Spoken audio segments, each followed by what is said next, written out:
Bonjour, nous sommes le jeudi de l'Ascension.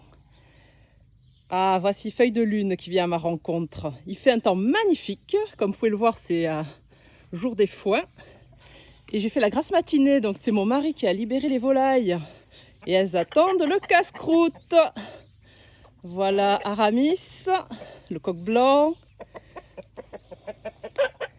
Je pense que la petite poule rousse, oui, la grosse poule rousse, c'est Tempête de sable. Et la petite poule rousse, c'est Poil d'écureuil. Donc vous voyez, ils se perchent pour boire. Les plus grandes arrivent à boire de plein pied. Le coq blanc, par exemple, Aramis. Donc, ils attendent avec impatience que je remplisse les petites gamelles.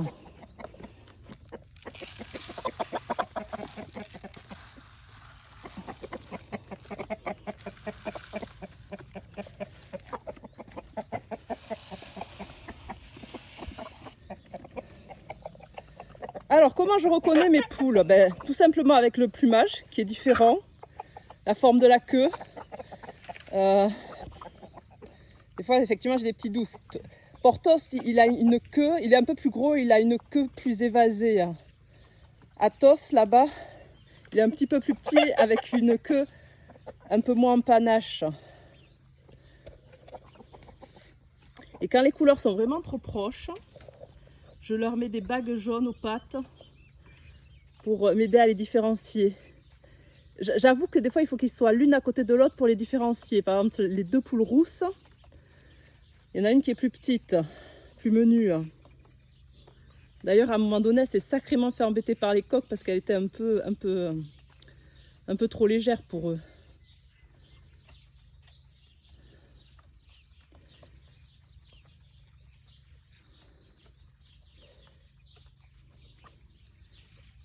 Donc, vous voyez le coq, il y a la guerre des coqs, hein. Ça se méfie un peu.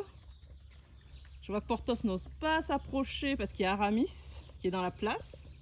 Il ira manger après. Normalement, ils ont largement assez à manger. Et elle est toujours là. Hier, le problème d'une poule qui couve, c'est qu'elle ne va pas boire, qu'elle ne va pas manger. Donc hier, je l'ai amenée dans la zone de nourrissage. Donc elle a quand même bu et mangé un petit peu. Mais elle s'obstine à vouloir couver. Et ça fait je sais pas combien de temps que ça dure. Ça les fait maigrir quand même, hein. C'est pas très bon pour leur santé de couver pour rien. J'aimerais bien qu'elle s'arrête, mais alors elle est têtue, hein. Je l'ai déplacée plusieurs fois. Au début, je les laisse tranquilles. Mais au bout d'un moment, quand même, il faut s'arrêter de couver pour rien. Donc, problème non résolu en ce qui concerne Milady. Alors, où sont les jeunes? Où sont les jeunes qui attendent la nourriture avec impatience? Mon Dieu, on a faim, on a faim.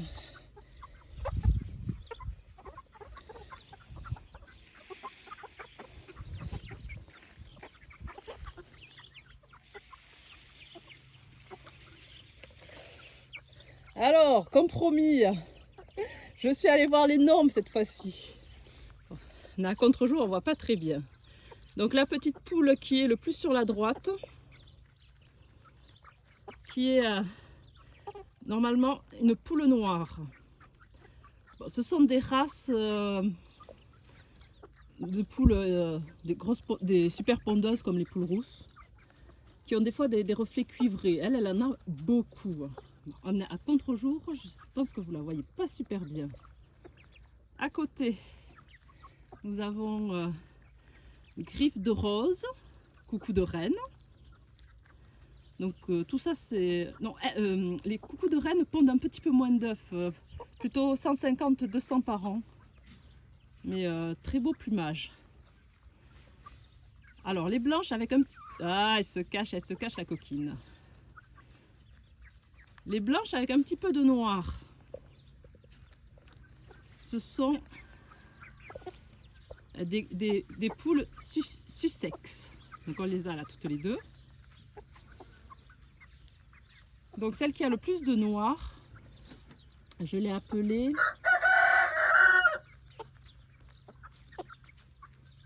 Floconnet de neige. Et celle qui a le moins de noir s'appelle Plume de givre. Donc les Sussex, ce sont des grosses poules très bonnes pondeuses, un peu comme les rousses et les noires, 250 à 300 œufs par an. Et les grises, ce sont des poules cendrées. Donc la plus claire que nous voyons ici s'appelle nuage de fumée. Et la plus foncée s'appelle brume de colombe. Donc ces noms qui me font penser à des noms indiens sont issus des livres que lit mon fils, qui s'appelle en fait la série de la guerre des clans. Je vous avais dit le clan des chats, mais c'est pas ça en fait, c'est la guerre des clans la dernière fois. Alors là, ça crie là. Oh là là, ça c'est une poule. Une poule qui crie, est-ce que ça veut dire qu'elle a pondu un œuf? C'est bizarre parce qu'il n'y avait personne qui était en train de pondre. On va aller voir ce qui se passe.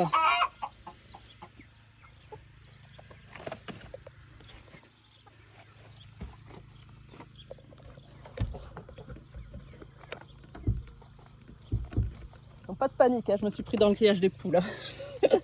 Voilà ce qui explique la minute de silence. Alors voilà, qui c'est qui se planque là? Nous avons D'Artagnan et Constance qui se sont planqués. Ouais, bon, là, les dégâts. Les dégâts des coqs. Peut-être qu'ils vont finir à la cocotte. Hein? Ils vont pas finir sur les cocottes, mais dans la cocotte s'ils continuent à m'abîmer mes poules. Donc la poule de caquette. Ils se sont planqués dans le poulailler, je sais pas trop pourquoi. Ils sont pas sortis pour se nourrir. Bon, oui, ok, la clôture est un peu affaissée, hein, je me suis pris les pieds dedans. On va aller voir si les poussins ont grandi. On va aller voir si les poussins ont grandi depuis la dernière fois. Donc pareil, là j'ai essayé de les protéger du soleil en paillant le dessus. Et voilà tout ce petit monde. Vous savez quoi, j'engage un caméraman, ça serait plus simple mes vidéos. Si quelqu'un veut se proposer. Le petit poussin noir et jaune, qui est plus petit, mais que moi je suis quasiment sûre que c'est un coq. Je sais pas pourquoi je le sens comme ça. Full là. Et puis un bazar qui est beaucoup plus gros. Il se cache le coquin. Qui grandit beaucoup plus vite et la même couleur que sa maman. Et je sais pas, mon instinct me dit que ça va, même s'il est plus gros, je sais pas, je sens une poule. Bon après, vous voyez, la poule par contre, je trouve qu'elle a pris un caractère beaucoup plus défensif vis-à-vis de ses poussins. Des fois elle m'attaque quand j'essaye de donner à boire et à manger. Et la poule elle en peut plus, elle aimerait bien être libérée. Mais les coqs me font peur. Je trouve les poussins encore un peu petits pour survivre à une attaque de coq. Je voudrais qu'ils soient un petit peu plus gros. Parce que les nouveaux venus ne sont pas les bienvenus en général au début. Bon après, quand les coqs découvrent de nouvelles poulettes, ils finissent par les aimer. Il n'y a pas de raison.